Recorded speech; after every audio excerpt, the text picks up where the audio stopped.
所以咧到而家咧我都好感激啦，香港啦同埋 Vegas 咧俾我嘅所有嘢啊，當中咧係包括咗俾我成長嘅空間啦，同埋咧如果我真係客觀去睇咧，其實我係擁有非常之多嘅嘢噶，好似喺美國咁咧就出名咧，所有嘢都係多，所有嘢都係大，覺得匱乏嘅感覺咧，其實都係嚟自於咧我哋嘅思維，我哋嘅思維咧透過比較啦，去比較點解呢度冇嗰度嘅嘢㗎，呢度有冇嗰度嘅嘢㗎，咁其實最終我哋都係俾自己嘅思維咧玩死自己。大家好，我係 Therapy with Chloe 嘅 Chloe， 我提倡 Psychology meets Fitness， 即係將心理學同運動結合。嗱，咁喺2022年嘅4月咧，我就由香港咧移居到去 Las Vegas 拉斯維加斯啊。咁其實其後咧，我好多嘅朋友啦、客人啦都有問我啊，你作為一個 therapist 咁樣啦，你係一個治療師，咁你亦都係專長咧去做心理健康、行為健康，咁你應該咧好容易咧適應到一個完全唔同嘅外國嘅居住環境啦。嗱，老實講啦，其實唔係啊，其實一啲都唔容易嘅。我都反思過咧，就係究竟喺呢2年半之中咧，有啲乜嘢係我覺得最大嘅挑戰啊？咁譬如就我哋成日講嘅文化衝擊啦 ，culture shock 咁樣。咁而今日咧就會分享咧咁多個之中咧嘅其中一個先。嗱，其中一個咧最大嘅挑戰咧就係嘢食。其實呢件咧都真係大件事嚟嘅。咁尤其是咧，我自己都係香港人啦，我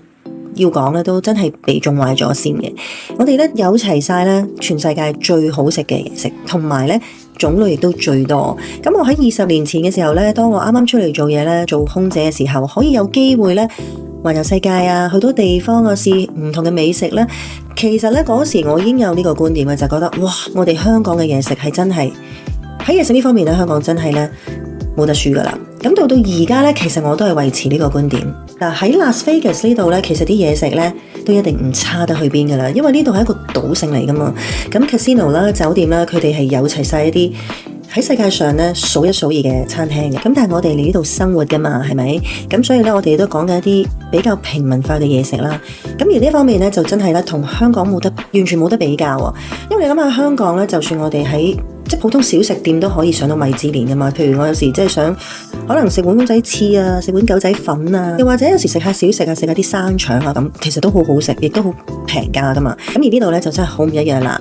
一般嘅嘢食咧，其實都唔係話好好食啦，而且咧種類亦都唔多，同埋咧出街食嘢咧喺呢度係好貴嘅。咁譬如喺呢度啦，咁我真係想食碗粉、食碗麵咁。譬如我哋又講我哋最中意食嘅雲吞麵咁樣啦。咁喺呢度咧，食碗雲吞麵都要12個半美金咁樣。咁12個半其實圍翻港紙都差唔多成100蚊啦，係咪？90幾蚊。98蚊，咁每日98蚊你就可以食到碗雲吞麵喎，因為你呢度仲要咧係有稅，同埋咧有 tips 係啦。咁呢度嘅 tips 咧而家已經係唔知點解去到18% 起跳，咁通常佢俾你揀就18、20、25% 咁，所以加埋埋咧，你出去食一碗雲吞麵咧，如果圍翻港紙加埋稅啊咁樣咧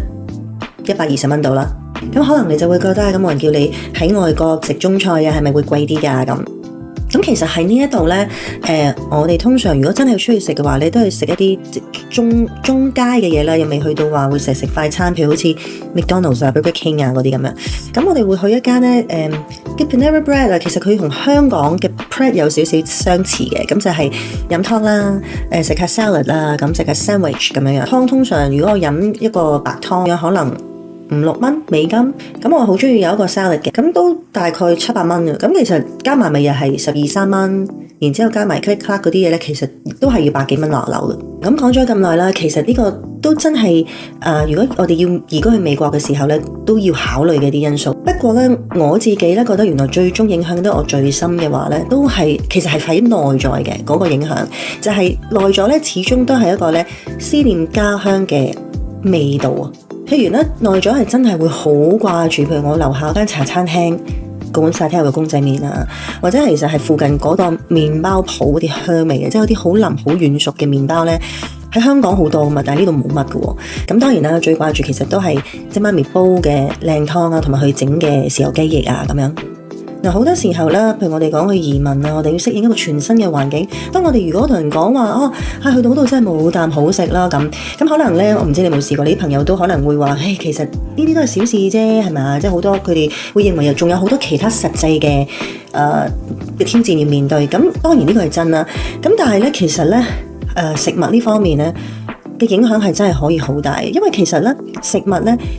唔單止係飽肚或者係俾營養，其實係仲包含咗呢係我哋嘅過去啦，我哋嘅歷史啦，我哋嘅個人故事啦，同埋當中好多嘅人物喺裏邊啊。咁當中係會引發啲回憶啦，而情感啦 emotions 嘅呢個反應呢，其實係好大噶。咁而呢一種情感情緒嘅反應呢，去到我呢嚟咗 Vegas 之後嘅半年呢，就更加呢係感覺得深刻啊。因為呢嗰時我就有咗 BB， 咁你知道呢，有咗 BB 呢個胃口呢，原來真係會大變喎，原來真係想食酸辣嘢啊，同埋啲口味好得意咯。咁我嗰時咧由朝到晚就係諗住咧想食車仔麵啊、食粥啊，同埋好想飲凍檸茶。咁同埋咧，我頭嗰幾個月咧係真係24/7都係想作嘔嘅，又嘔唔出嘅。不過就成日就係喺度作嘔嘅狀態，咁所以自己都好難煮嘢食啦。咁雖然自己老公都好好，其實佢都好想煮嘢俾我食。咁不過咧，佢係外國人，佢唔係好識咧煮一啲我頭先想食嗰啲嘢咯，煲粥啊、飲湯啊、車仔麵啊。嗰時咧，我記得我咧恨咧就係飲一杯凍檸茶咧，恨咗真係好耐啊！咁喺呢度咧，其實都有間咧好近噶啦，佢咧已經係有齊晒咧我哋想要嘅燒味啊、凍檸茶都有，凍熱奶茶佢都有喎。咁但係咧都唔係嗰種味嚟嘅。咁喺個時候咧，其實除咗即係又好想食我想食嘅嘢啦，亦都當然好想見我屋企人啦。喺嗰個最軟弱嘅時候啊，係嘛？咁所以咧，我就我一定要翻香港啊！咁所以咧，去到差唔多懷孕咗15個禮拜啦，咁我決定翻香港啊！咁但係咧，大家可能都會知道咧，如果你去移民一個地方咧，其實有好多嘅政策。咁喺嗰時咧，我申請緊一個嘅，當然啦，叫永久居民嘅證件咁樣啦。咁其實我係唔可以離開美國嘅，咁所以咧我都要咧去申請呢一啲嘅特別嘅文件啦，咁然之後咧一個假釋一個 advance parole 咁樣，然之後咧最後就翻咗嚟香港啦。咁而咧我一落機咧，其實我最想就梗係要飲杯凍檸茶啦。嗰刻你都唔會理嘅啦，仲話咩？哎呀你大肚你就唔好咁多凍嘢啦。咁其實完全唔理。而我亦都記得去飲呢個凍檸茶咧，哇！第一口直情簡直係治癒咗我嘅身心咁樣。咁而喺嗰段時間，其實我都有一啲嘅反思啊。就係咧，原來咧喺香港可以真係叫隨手可得就可以食到呢啲美食咧，其實係真係一個好大嘅福氣嚟嘅。咁喺以前啊，因為喺香港咧咁容易得到，我哋就真係會我叫 take it for granted， 真係覺得奉旨，即係好似咧許留山咁。我唔知你哋有冇記得呢個品牌？我喺10幾歲嘅時候咧，我就同啲朋友譬如去街啊咁樣，就好中意咧買一杯外賣佢嗰啲，你知佢最出名啲芒果嗰啲，唔知芒椰個路會爽定唔知點樣，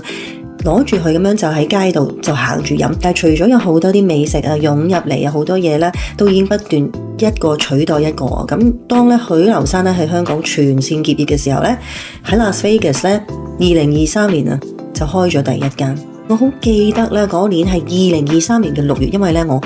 嗰月就生啊。咁我好記得入院之前嗰一日啊，我哋仲要揸車20幾分鐘咧。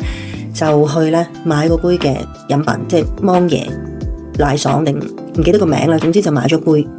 咁咧我都仲好記得咧嗰個好滿足，係一個好窩心嘅感覺嚟嘅。咁到我咧生咗之後啦，咁當然啦喺呢度咧，咁我亦都冇屋企人喺身邊，即係爹哋媽咪唔喺度嘅，咁所以咧都冇話嗰啲即係煲薑醋啊、煲湯啊嗰啲咁樣噶啦。咁喺呢度咧亦都唔係好似香港咁樣，你可以請個陪月啦，冇咁 common 嘅。咁其實咧喺 Vegas 都仲係咧唔係好似喺洛杉磯 LA 嗰邊咧咁多華人啊。咁所以咧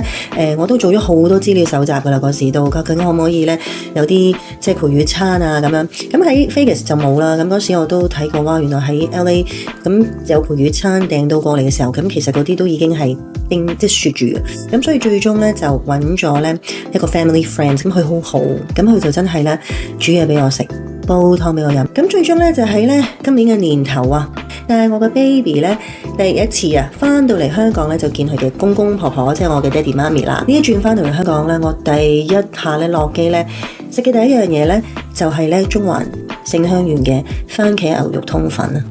咁而呢一轉咧翻香港咧，我亦都當然啦爭取機會咧去食一啲咧我喺過去年幾兩年冇辦法食到嘅嘢啊！喺呢個過程咧，我發現咧我追求嘅其實咧唔係一個單純係味蕾嘅享受，其實咧係一種絕對係一種感覺，係一種咧好親啦，同埋覺得好安全嘅感覺。因為你諗下，其實嗰啲嘢咧唔係話啲乜嘢，即係美食嚟㗎。咁但係咧喺背後其實係因為咧係有我好多好多嘅回憶喺當中。所以咧，去到最後咧，如果我要咧去答翻咧嗰個問題，就係我點樣咧喺適應咧喺外地嘅生活咧，咁我其實都歸納咗咧以下嘅幾點㗎。嗱，第一咧就係我都感到自己咧係非常之幸運啊，因為你諗下過去咧咁多年喺香港咧，其實我都真係可以想食乜就食乜。咁其實係好有口福，其實係一個豐盛嘅證據嚟。咁當然嚟到呢度嗰刻頓時覺得好似哇咩冇啖好食，其實呢個只係一個對比。咁亦都咧喺嗰個咧所謂叫做艱難少少嘅時間，尤其是就我有咗嗰幾個月啦，我覺得好似我想食又食唔到咁，其實係更加睇到感受到咧我身邊嘅人點樣咧，佢已經用盡佢哋嘅方法咧去為我付出啊。咁譬如我老公亦都會，佢嗰時就仲學步續添，咁除咗話要去出去買嘢俾我食之外，咁呢啲其實咧都係一個令到我好感恩嘅感覺。呢一種嘅感受咧，其實係一種愛嘅感覺咧，係真係可以咧俾我有能量去適應，同埋咧去過渡到咧好多艱難嘅時間。而第二點咧就係咧，其實喺呢啲嘅所謂艱難嘅時間咧，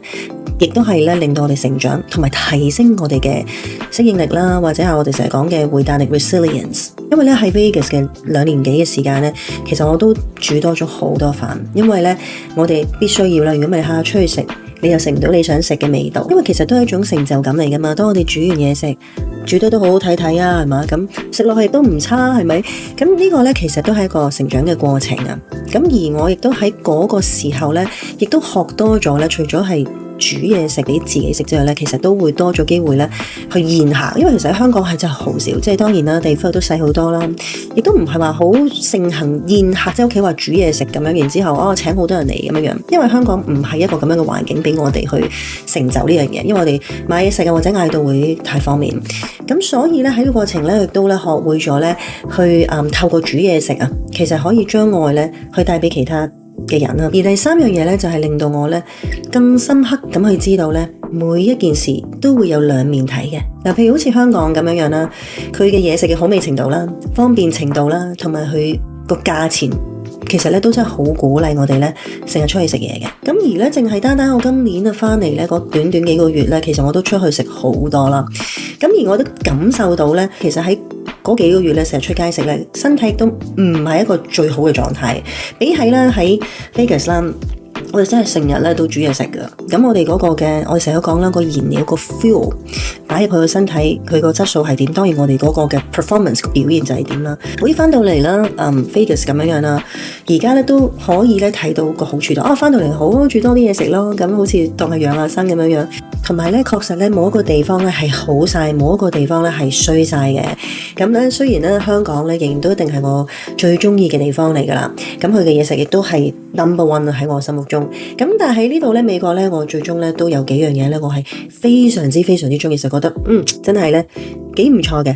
咁就包括咗咧有 crispy bacon 啦，有呢個 ice cream sandwich 啦，同埋咧有呢個 tomato basil soup 加 grilled cheese。